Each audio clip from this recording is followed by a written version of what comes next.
Bismillahirrahmanirrahim. Assalamu alaikum. Today, the topic that I'm going to share with you is about bacterial food illnesses. There are two terms. One is bacterial infection and the other is food intoxication. The both words differ from one another, which we confuse with one another. Bacterial infection means that the bacteria itself, which is present in the food consumed by the consumer, settles down in the intestine and causes infection. While on the other hand, food intoxication means that the bacteria which was present in the food produced its secondary metabolites or produced some toxins which affected the food, caused food poisoning, and when consumed by the consumer, then it upsets their stomach. Certain bacteria that causes bacterial illnesses are Salmonella, Campylobacter, E. coli, and Listeria. While some of the other bacteria which produces their toxins in food and causes food intoxication, these may include Staphylococcus aureus and Clostridium botulinum. Now, there are certain factors that affect bacterial growth. Those factors include the pH, temperature, moisture, and nutrient content. The pH, nutrient pH basically affects or is the optimum temperature for the bacterial growth. Similarly, the temperature, room temperature, provides the optimal growth for bacterial growth. Moisture enhances bacterial growth, and the nutrient content is also very essential for the growth of bacteria. So if we change the pH, if we increase it or we decrease it, it may inhibit the growth of bacteria. Similarly, if we increase or decrease the temperature of food, for example, we have refrigerators, we have temperature around 6, 7, 5, or in freezer, we have temperatures below 0 degree. So they inhibit the growth of bacteria. Similarly, if we increase the temperature, for example, if we are boiling a water, it's above 100 degrees, so that kills the bacteria. Moisture, the more moisture content in a food, the more bacterial growth might grow in the food. But the more dry or the more we reduce the moisture content from the food, the minimum growth of bacteria becomes in that particular food. For example, when we dry the meat and we after drying it, we preserve it by drying. So because of the minimum moisture content in that particular meat, there is least chances of bacterial growth. And the nutrient content is also very essential for the growth of bacteria, because as we all know, nutrients are the essential for growth, for human growth, for any other creature growth. So if they have a good amount of nutrients, they will grow. Even the minute amount of nutrients, they will grow. So to control bacterial growth from the food, we can change all these contents, or we can change the pH, we can change the temperature, we can reduce the moisture, and we can cut down the nutrient content. So in that way, we can reduce the growth of bacteria. Okay, now let's discuss a few of the bacteria one by one, starting with Salmonella. Salmonella is the bacteria, and the bacterial illness that it causes is salmonellosis. It has more than 2,300 stereotypes which causes bacterial illnesses. It mainly grows in the intestine of the human or the animals as well, and its severity of illness depends on the size of the dose, resistance of the host, and the specific strain of salmonella that causes illness. The temperatures on which Salmonella bacteria grows is between 41 and 113 degrees Fahrenheit. They are readily destroyed by cooking at 160 Fahrenheit. And if they are refrigerated or if they are freezed, then they will not grow. But once they are again exposed to the room temperature, they might grow again. The symptoms of salmonellosis are headache, diarrhea, abdominal pain, nausea, chills, fever, and vomiting. The effect of salmonellosis starts to occur within the 8 to 72 hours after eating of the contaminated food, and it lasts for 4 to 7 days. If it lasts more than 3 weeks, then it may cause arthritis, and it affects mostly to the infants, young children, pregnant women, elderly people, and people who are diseased or have low immunity. Their main food sources include meat and meat-based foods, plus egg and egg-based foods. These are the basic main sources of spreading salmonella. Now there is Campylobacteriosis. Campylobacteriosis is caused by Campylobacter. That mainly is present in the contaminated food and the contaminated water. The effect that is caused by Campylobacter is diarrhea, nausea, abdominal cramps, muscle pain, headache, fever, and some common other symptoms.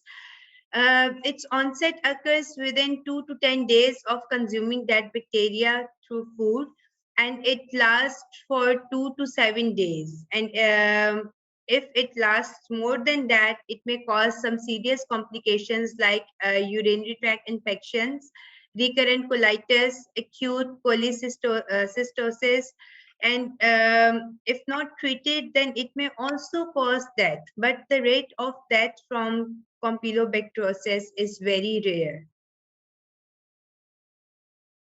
That Campylobacter bacteria grows best in the reduced oxygen environment. So it's easily killed at 120 Fahrenheit. It's inhibited by acidic environment or salts or drying conditions, and it may not multiply at the temperature below 85 Fahrenheit. After Campylobacteriosis, there comes listeriosis. Listeriosis is another disease that is caused by Listeria monocytogenes that was primarily affected in the veterinary concern. So yeah, after the veterinary concern, it was also seen that the humans are also being affected by the Listeria. The common symptoms that were observed in the animal were spontaneous abortions and encephalopathy, plus epileptic seizures. In humans, few more additional symptoms were seen, which included fever, headaches, flu-like symptoms.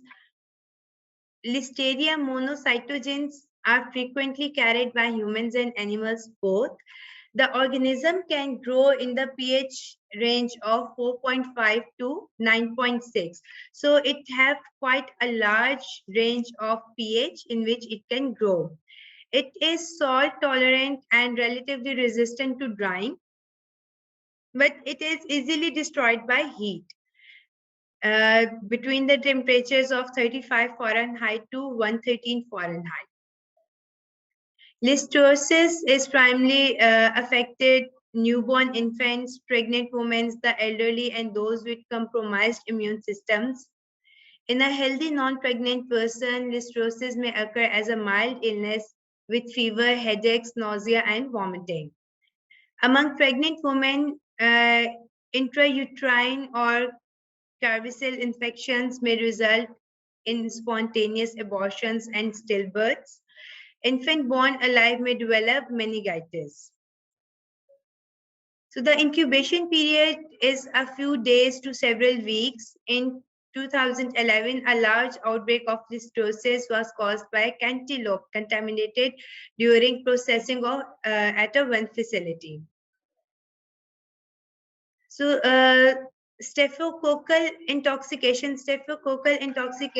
is caused by bacterial intoxication. Basically, these are caused by the secondary metabolites of bacteria, which bacteria produces in the food, and when consumed, then they affect the or they spoil the food and they cause the intoxication. So Staphylococcus bacteria is mainly found on the nose, throat of the people, especially the people who have sinus infection.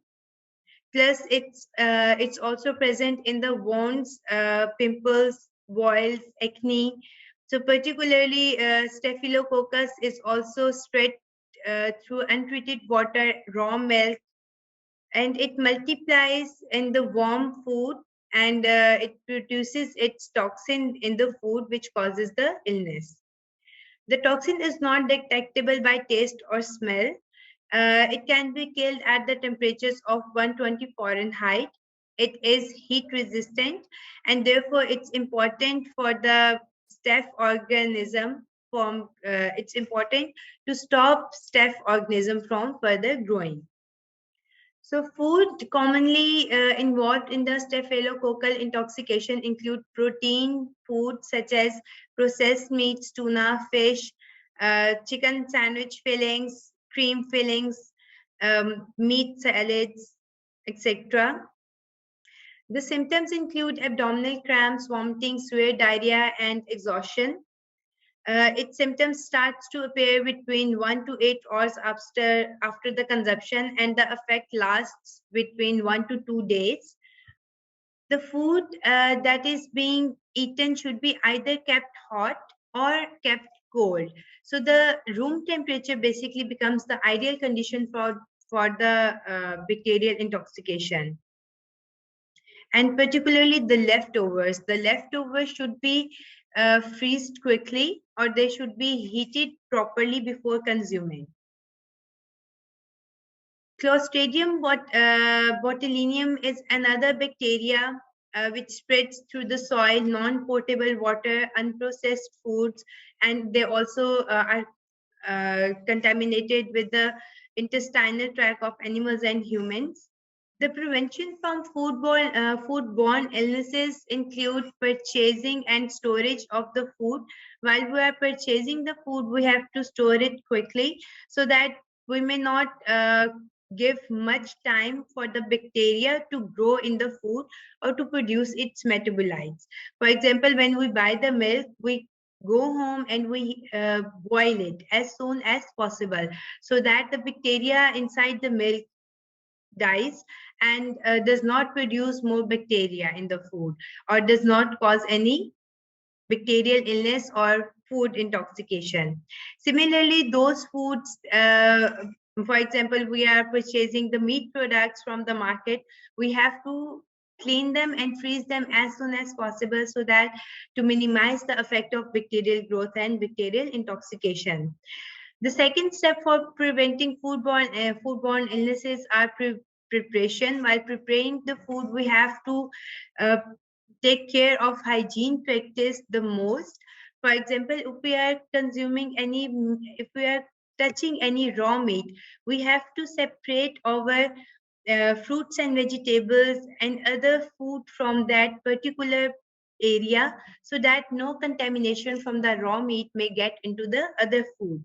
And we have to wash our hands very properly, especially after coming out of the washroom, because few people don't practice washing their hands properly while using the washroom, which becomes one of the cause for contamination of bacteria, as bacteria is residing inside the intestine, and it is going to affect the if your hands are not clean, then it's going to affect or contaminate every other thing that you are going to touch with those hands. So hygiene practices are very essential, especially at the part of preparing the food. clean your hands properly, wash them, wash the slabs and the working area properly so that you may work in a clean environment. Then comes serving. We have to serve the hot food hot and cold food cold, because if we are going to serve them at the room temperatures, what will happen that the bacteria might get chance to grow. If you have freeze the food and you are going to prepare it, so that freezing temperature and the hot temperature, they both are the temperatures where food bacteria is limited or it's inactive, it's not working. But when it's get the time in between, which is the room temperature, then it may start to grow again, and it may affect your food, and it may either affect the consumer and either affect the food by spoiling the food, by producing its secondary metabolites. And eventually the handling of leftovers are also very important, because sometimes we don't consider the leftovers as uh, warming them very properly or freezing them out. We just cover the food and place it in the slab and keep on eating it time to time, so that leftover might be the medium for the bacterial growth. So we have to keep even the leftovers in the fridge or freezers, or we have to heat them properly before eating, so that we may minimize the effect of bacteria in the food.